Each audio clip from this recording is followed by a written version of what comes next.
Excellencies, dear friends, Shalom Lemekulam. I'm proudly honored to open today the Annual Herzliya Conference. This conference has been for a very long time a key moment of reflection about Israel's policies at large and regional developments. It has also had a significant echo around the world. I am certain that this conference will remain in the future as relevant as ever before and will continue to be a major landmark in the public debate in this country and beyond. For here is what I believe should always be the main feature of the conference: a place to speak the truth, to explore ways forward, to embrace a vision of the future. As in the case of Prime Minister Sharon and Prime Minister Rabin earlier, it needs courage to act, courage to bring change, courage to choose long-term vision over short-term concerns. Ladies and gentlemen, it is a true privilege for me to be, in the next 2 days, part of such a distinguished assembly of people, many of whom I consider pioneers in their respective fields and true innovators. I am looking forward to discussing with you the future of Israel and its ability to reinvent itself as it has always done. This ongoing transformation has always been a pillar by which Israel was able to demonstrate its resilience. Resilience is not just a matter of security. Being resilient is being an actor, not a spectator. Being resilient is looking ahead and shaping the future, not just commenting it. Being resilient is showing powerful determination, leadership, and creativity. You cannot resist without values. You cannot build in a sustainable way without the ability to anticipate. And you cannot succeed in the long run if you are not inclusive. Resilience has always been at the core of the Rothschilds family. The concept of resilience has a very deep resonance to us. It is more than just a way of being. It is actually encoded in our DNA, as illustrated by the motto of our family: Concordia, Industria, Integritas.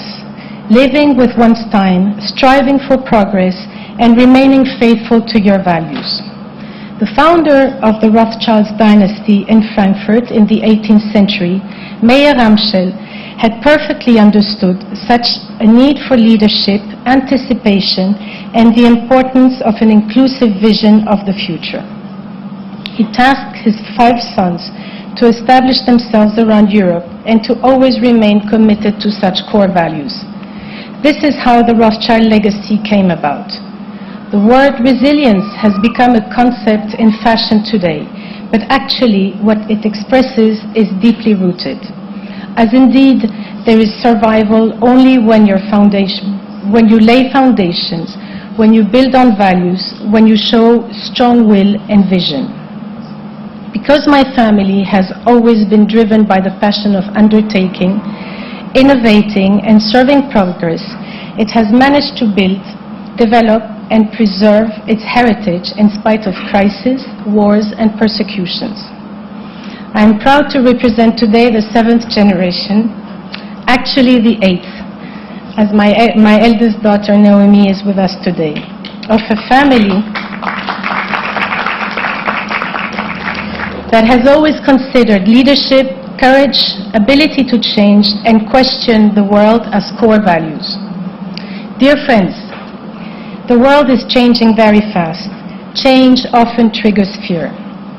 I am among those who prefer to look at it as opportunity, as new ways to develop, to reach goals, and make dreams come true. The dangers are well known. Israel has experienced a great deal of it. Many of you have lived the hardship of facing daily threats and standing on the front line. But I am convinced that Israel has all it takes to be stronger tomorrow than it is today, provided it focuses on the right challenges and addresses them properly and with determination. Resilience is a wider concept than just security. We ought to be visionary. We must be daring and innovative. For the strong is not afraid. The strong sees farther, leads, and reaches out. It is only the weak that rejects change. You are all well aware of the legacy of the Hanadiv Hadua, the well-known benefactor, Baron Edmund Benjamin James de Rothschild. He was instrumental in establishing a home for the Jewish people based on economic development, social justice, and Jewish ideals. My family has remained fully committed to this vision, and I'm here today to testify of our intention to pursue this historic role. My father-in-law, Baron Edmond Rothschild, created 50 years ago the Rothschild Caesarea Foundation. It was a breakthrough model that brought together a Jewish family and the State of Israel in a partnership. He transferred the entire remaining land my family owned in Caesarea, 30,000 dunams, to the Rothschild Caesarea Foundation and invited the Israeli government to be a partner. My father-in-law built a unique model that was sealed in an agreement with the then Finance Minister, Shimon Peres. According to this agreement, all the development revenues are handed to the foundation by its subsidiaries, the Caesarea Development Corporation and the Caesarea Asset Corporation, to the foundation. In turn, the foundation distributes the entire revenues to promote education in Israel. The more schooling, the more wisdom, the Mishnah teaches us. This deeply ingrained relationship is being questioned today by our partner. My husband Benjamin and I expect that it won't be challenged any further. Dear friends, today our philosophy is to focus on key social challenges and help spearheading innovative solutions. We build partnerships. We evaluate results. We achieve sustainable impact. The expanding gaps within societies all over the world demand a stronger cooperation between business, government, and private philanthropy. Our global philanthropic network is recognized worldwide for its ability to break such boundaries and think out of the box. As an example, the Edmond de Rothschild Foundations are featured in two major reports issued recently by the OECD on venture philanthropy and youth empowerment. In the same vein, we presented last month to the Social Impact Investment Task Force of the G8 a new way to build financial sustainability to higher education. This new model aims to reduce student dropout rates from higher education institutions. As some of you may know, 30% of students across OECD countries who enter academic institutions will not graduate with a bachelor's degree. In Israel, the figure is even worse at 35%.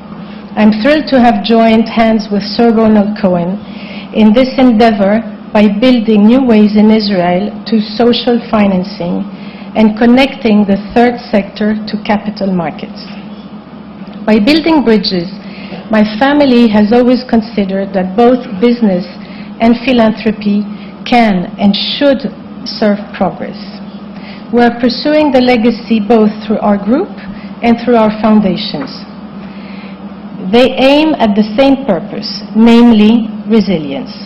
Ladies and gentlemen, our conference rightly lays the emphasis on Israel as a startup nation.